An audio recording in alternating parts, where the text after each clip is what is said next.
Alright, welcome back. We hope you enjoyed our starter set review / discussion.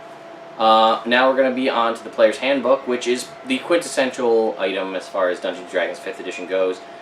Honestly, you really don't need anything else other than the Player's Handbook to play, I would say, most low-level stuff. Yeah. When you want to start fighting more interesting monsters. But you might even be able to get that with some of the free supplemental material for the pre-written campaigns. It does have stats for dragons and things like that. So we're going to start off, this is going to be a 9-part series. So we're going to go through systematic through the books. So we're going to start off with races. So, races in Dungeons & Dragons 5th edition. One of the cool things that they added to races in here is they gave a lot of them kind of sub-races. So you pick elf, and then you choose between high elf, wood elf, or drow. Right. And usually they give you like one stat, like I think elf it's +2 to dex, and then each of the other races, they give you different proficiencies, they'll give you a different stat boost. Take it away, Ted. To key off of that, if we just use 3.5 as an example, you had elf in the Player's Handbook, and then you had to go to the monster manual to see all the sub-races of elves and the sub-races of dwarves. You just had elf. It was pretty much, I think, in the monster manual it said, like, the elf represented in the Dungeon Master, or in the Player's Handbook was high elf, or gray elf. And then, like, here's the concept for wood elf, and here's this for that, and rather than all of that in separate books, everything is in one place for all of that. Something I can't speak to 4th edition, but something they changed is there is no negatives. A lot of all the races pretty much in 3.5, again, we're going to do something on comparison, so let's not daunt on that too much. But there is no negatives to choosing a race. There's no favorite class to a given race. So you really, truly can play any race with any class combination. As ridiculous as, a heavy armored fighter halfling versus, a half-orc wizard. There's nothing fundamentally wrong with that. You might not be the most optimized character. Yeah. Something they kind of broke up with this one is there's common races and, like, uncommon races. Yeah. So your common races are dwarves, elves, humans, other ones as well. I think that's pretty much it. And dwarves, elves, humans, gnomes, halflings. Well, I think halflings. Gnomes are technically uncommon as far as this is concerned. Yeah, but halflings have weird heads. It's true. The art... Yeah. Really weird heads for You'll see. Yeah. You'll get it. Yeah. The uncommon races are Dragonborn, half-elf, which I find is kind of funny. Yeah. Because so, Dragonborn, half-elf, half-orc, gnome, tiefling. Yeah. I do find it interesting that tiefling is a race choice and Aasimar is just missing from the book. They tried to make up with it in the Dungeon Master Guide, and we'll get to that. But why not just include it? If you're going to go like the demon side of things, why not do the angelic side of things? Yeah. Humans are, if you guys played 3.5 again, humans were one of the #1 pick choices because of the extra feat. There's a variant. Normal humans don't give you, they just give you a 1 to all stats, but if you choose the variant, you get a 1 to 2 stats, and you do get that bonus feat. Feats are also a lot different. Actually, I guess we didn't put a spot on it on the discussion list, but we really talk about creating characters at all. What do you mean? Like, the process of, like, how you get stats and how the breakdown of different things, how, like, ability scores are not tied to, like, raising your ability score is not tied to your just general character, it's tied to your class. I guess we can get with that in the classes. In class, yeah. So are we going to jump cut that, or? Yeah, leave it in. It's fine. So, some races are better than others, though. Yeah. In a lot of respects. Yeah. And I guess they're not bad in and of themselves, but when you compare them. So, like, if you were to look at, say, a Dragonborn versus an elf, say. A Dragonborn gets resistance to damage, which we'll talk about later, but it's a pretty powerful ability. It's good. You pretty much choose the type of dragon that gives you resistance, half damage from whichever type, and you get a breath weapon, a limited use breath weapon. You get your +2 to strength, +1 to charisma. Yeah. and you speak Draconic, which is a rarer language. But that's it. Yeah. So, like, okay, you say, well, that's pretty good. Half Not bad. damage from something and a breath weapon. A breath weapon. I mean, that's area of effect, potentially. Area of effect, potentially. Then you look at an elf, and you've got your +2 to Dex, +1 to one of the Something stats. else.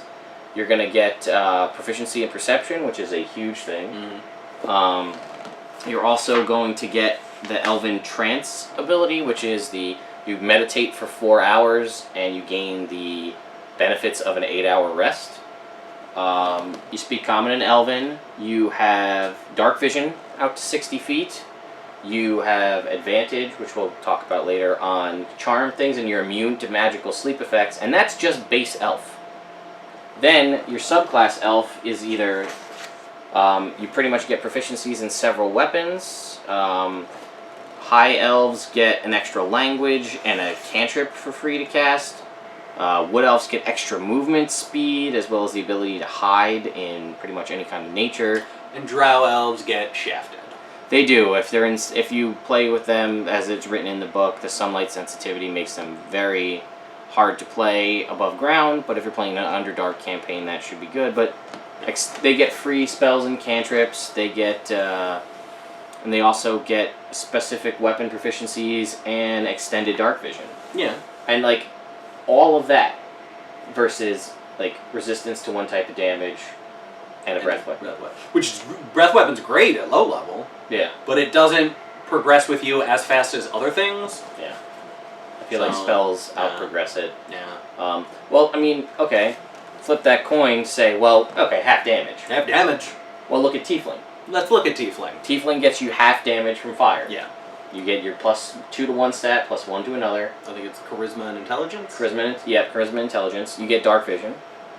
You get another rare language, Infernal. Yeah. And then you get cantrips. You get Thaumaturgy, the cantrip, always. When you hit 2nd level, I think you get Hellish Rebuke as a 2nd level spell. And when you hit 5th level, you get Darkness. And I mean, those are both once a day, or once per long rest spells.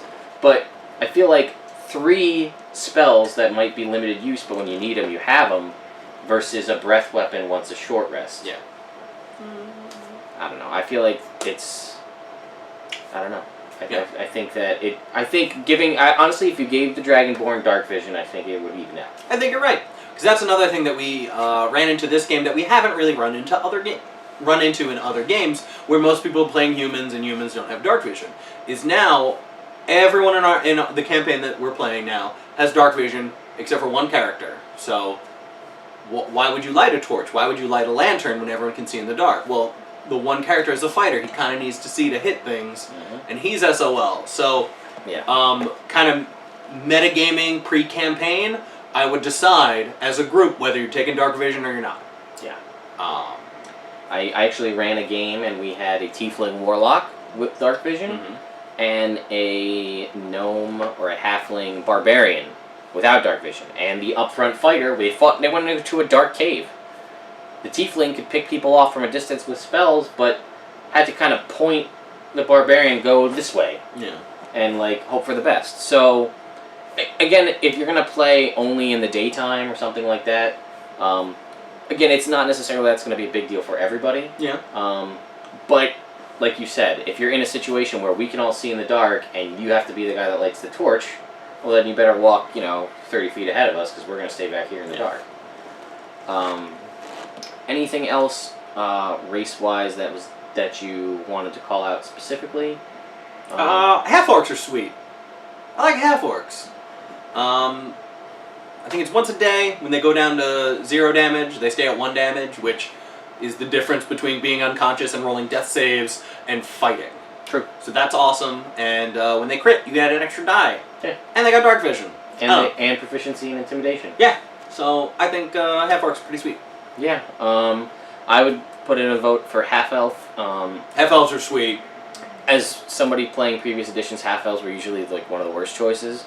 If you're a charisma-based casting class, half-elf is pretty much your go-to. Yeah. Because it's the only thing that gets you a +2 to 1 stat and a +1 to 2 other stats, which is really big. You get some of the Elven stuff, the immunity to magical sleep, the resistance to charm, You also get 2 extra languages, or Common Elven and a language of your choice, and proficiency in 2 skills of your choice, and Darkvision.